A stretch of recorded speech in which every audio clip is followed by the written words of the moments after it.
In order to achieve these sorts of outcomes, clearly we've got to have finance. And I believe also that at a city scale, it is possible to get regional investment funds set up to enable finance to be deployed for things like infrastructure, water supply improvements, providing clean drinking water for people. And that can be done by drawing down regional investment funds into a portfolio of good projects. And modelling tools and integrated systems tools can enable those good projects to be clearly identified and the value propositions from them to be much clearer. And again, it's much harder to do that at national scale. So I believe that from a financing point of view, cities are really, really important to enable us to draw down the money to make the change in poverty reduction happen more quickly. Local governments, we have been very active in the discussions on the MDGs and the post-2015 agenda, and there's been a very interesting discussion on governance and financing.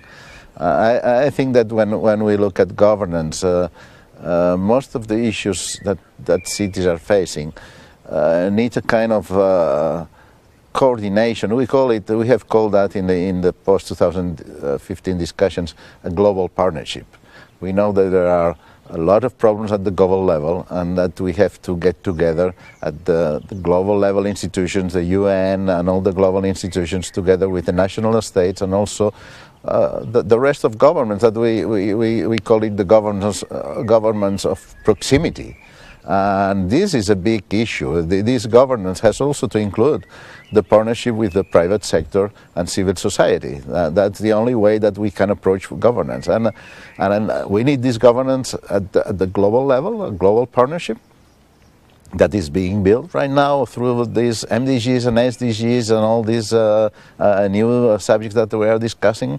But at the same time, we know that we need global partnerships in plural. We need those partnerships to be effective in every city, because that's where the problems are solved. So we need a partnership between local government, regional government, civil society, citizens in their own cities. And this means that at the same time we need strong participation and accountability to citizens.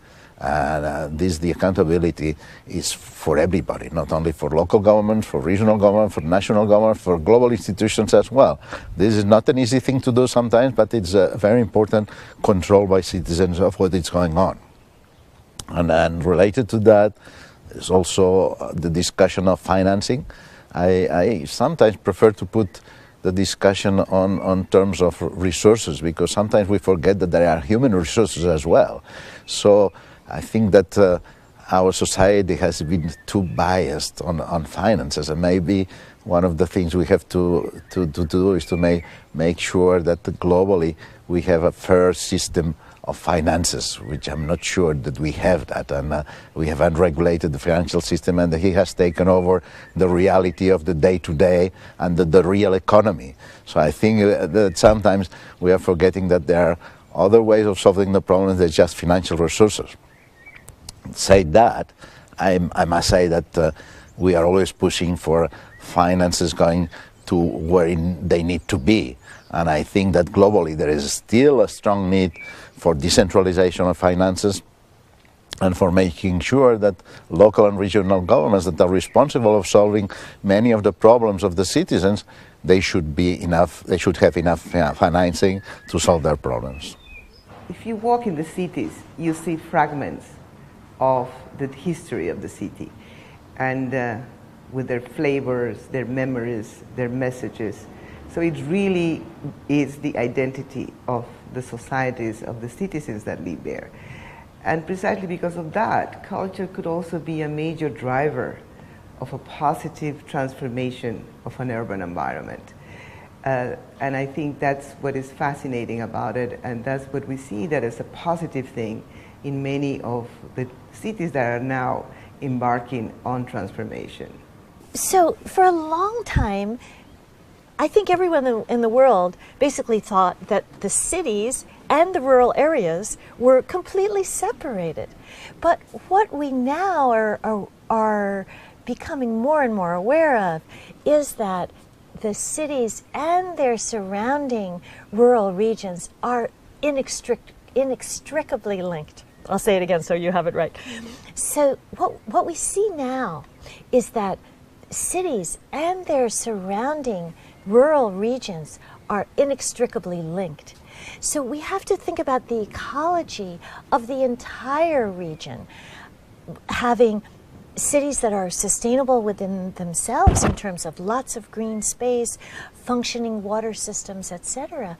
But realizing that it's the ecosystem services of the surrounding regions in providing that clean water to the cities, in providing the clean air, etc. So that we are then, and providing the food, for example, too.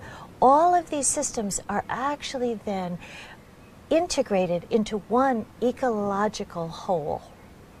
When we talk about cities, we're talking about urban cities, but this has to be in connection with rural communities, because if you're not making the link between urban and rural, this is not going to work. You cannot have separate elements.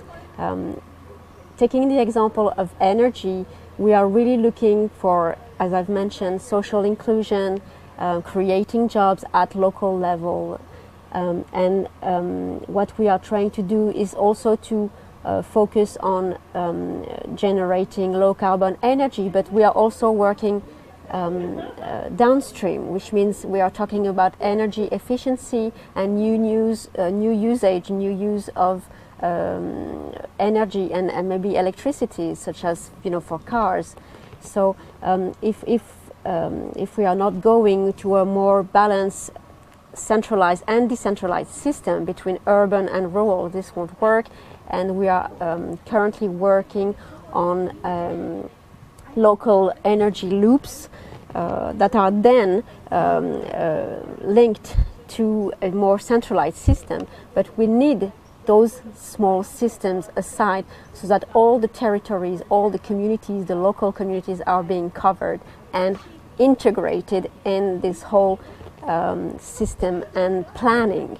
And this is very important, that there is this vision encompassing environment, energy, social inclusion, employment, and that the energy structure and infrastructure is really following this mapping and planning. Well, cities, reconfiguring cities means essentially the best way to decouple the resource use from environmental degradation in cities. Reconfiguring means emphasizing that cities become more compact, more integrated and more connected, both in environmental terms, in social terms and in economic terms. And in that way the advantages of cities can be optimized, can be regained. In fact, the history showed that cities, the form of cities was much more productive than other forms of human settlements, but we have lost this advantage, especially over the last 20 years, both in the north and in the south, where urban expansion was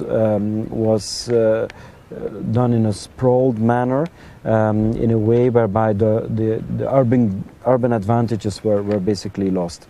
And I think density, promoting a good quality density is the key to the answer.